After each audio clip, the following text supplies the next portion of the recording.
En 2017, j'étais à New York pour faire un stage et je payais une chambre de 6 mètres carrés dans un appartement à $1000 par mois. Oui, $1000. Et c'est à ce moment que j'ai décidé qu'il fallait faire quelque chose. Je devais faire quelque chose. J'ai pris une décision. Je pouvais pas rester toute ma vie à faire un job qui allait m'apporter 2000 ou 3000 euros par mois. Je voulais vraiment plus. J'ai pris mon PC et j'ai commencé à chercher sur internet comment devenir indépendant financièrement ou comment générer un revenu sur internet. Et là je suis tombé sur plein de vidéos, j'ai commencé à regarder des vidéos sur l'e-commerce, le dropshipping, le blogging, YouTube, l'affiliation, plein de domaines pour lancer un business en ligne. Le truc c'est que quand tu démarres sur internet, tu sais pas vraiment par quoi commencer. Tu sais pas vraiment quelle est la première étape que tu dois mettre en place pour tout simplement lancer ton business. Donc je me suis posé beaucoup de questions. Par où commencer? Quoi faire? Comment le faire? Donc ce que j'ai fait, c'est que j'ai créé ma propre stratégie qui me permet de savoir si un business que je vais lancer va être rentable ou pas au bout de quelques jours. Et elle est ultra simple. Au lieu de perdre du temps à créer des business sur plusieurs mois qui ne marchent jamais et que je me sens frustré ou que j'ai envie d'abandonner, eh bien j'ai créé un process ultra simple. Et ça m'a permis quand j'ai démarré en 2017 de lancer 3 business en un mois, donc en 30 jours, un business tous les 10 jours et de couper les 2 business qui ne marchaient pas et de garder celui qui obtenait des résultats. Pour être honnête, ce process il est ultra simple et tu peux l'utiliser dans n'importe quel projet, que ce soit pour lancer un nouveau produit, un nouveau service, une nouvelle source de trafic ou un nouveau business. En fait, pour faire clair, on va fonctionner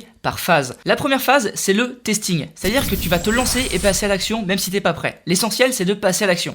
Même si t'es pas formé, même si tu connais pas bien le sujet, tu te lances. Ce que tu vas faire, c'est que tous les jours, tu vas un petit peu te former avec des articles de blog, avec des formations, avec des vidéos et tu vas immédiatement implémenter et appliquer ce que tu as appris. Donc chaque jour, tu vas un petit peu passer à l'action, un petit peu te former et tu vas planter des graines tous les jours. Le but vraiment c'est de te focaliser sur une seule opportunité, d'accord? Tu vas pas aller à droite à gauche sur plein de trucs, tu vas en choisir une et tu vas tous les jours appliquer un petit peu, mettre des petites choses en place, même si t'avances pas vite, ce n'est pas grave, d'accord? L'idée c'est vraiment que tu te formes sur le chemin en pratiquant, en te formant à droite à gauche et en même temps en implémentant. Et c'est pas du tout de se former pendant 3 semaines ou un mois et ensuite commencer à mettre en place. Non, c'est tu démarres direct en te formant et en même temps en appliquant tout de suite maintenant le jour J. Par exemple, si tu te lances dans l'e-commerce, au lieu de mettre 3 ans à faire ton site, de mettre 50 produits et d'attendre que tout soit parfait au niveau du design, etc., tu vas faire un site seulement correct, tu vas mettre un seul produit et tu vas lancer ta source de trafic. Que ce soit Facebook Ads ou les influenceurs, peu importe, tu vas tester. Parce que si tu passes 3 ans à tout faire et qu'après tu lances et que ça marche pas, tu auras perdu plein de temps. Donc là, si tu fais un truc vite fait, d'accord, moyen, et tu le lances. Et ensuite, tu auras des petits résultats. Et si tu vois qu'il y a des petits résultats, ça veut dire qu'en améliorant, eh bien, tu vas avoir peut-être des plus gros résultats. Donc c'est ce qu'on appelle vraiment la phase de test. Ensuite, tu as une phase numéro 2 qui est la phase d'analyse. Est-ce que ton test a été concluant? Même si c'est des petits résultats, c'est pas grave. Tu n'auras jamais de très gros résultats en quelques jours.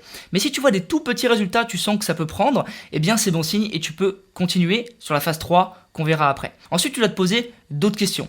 Est-ce que tu aimes ce que tu fais? Est-ce que tu aimes le process? Si tu as aimé, tu peux continuer aussi s'il y a eu en plus des petits résultats. Si tu n'aimes pas du tout, tu peux direct l'écarter. Si tu n'as eu aucun résultat, tu sens que c'est pourri, tu peux l'écarter aussi. Et du coup, après, la dernière question que tu dois te poser, c'est est-ce que ça vaut le coup de continuer par rapport à si tu aimes et si tu as eu des petits résultats? Tu regardes un petit peu les deux, est-ce que ça vaut le coup? Et là, tu tranches oui ou non. Si c'est oui, tu passes à la phase 3, et si c'est non, tu coupes tout et tu recommences un test sur autre chose. Ensuite, la phase numéro 3, c'est la dernière phase, il s'agit du scaling. Alors, qu'est-ce que c'est le scaling? C'est un mot en anglais qui signifie que tu vas tout simplement mettre plus de moyens, tu vas dupliquer à plus grande échelle.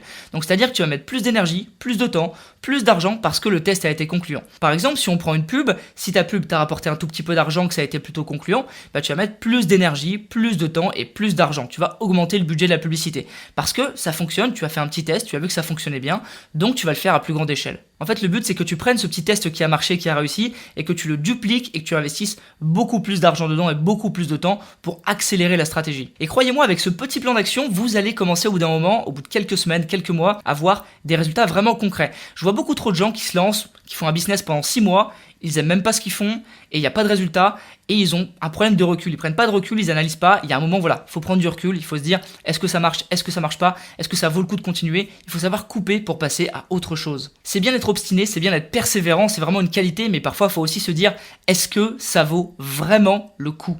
En tout cas, moi aujourd'hui, c'est toujours la méthode que j'utilise pour lancer un nouveau produit, lancer un nouveau projet ou lancer une nouvelle source de trafic. C'est vraiment le process que j'utilise au quotidien et ça me permet de gagner un temps fou et du coup de l'argent aussi puisque je passe pas 3 ans sur quelque chose si je vois que ça ne fonctionne pas. En tout cas, dites-moi en commentaire ce que vous en pensez et si vous allez tenter d'implémenter tout ça, n'oubliez pas de me rejoindre sur Telegram, je balance des petites pépites tous les jours. D'ailleurs, la prochaine va pas tarder à sortir. Merci à vous et à très bientôt. Ciao, ciao.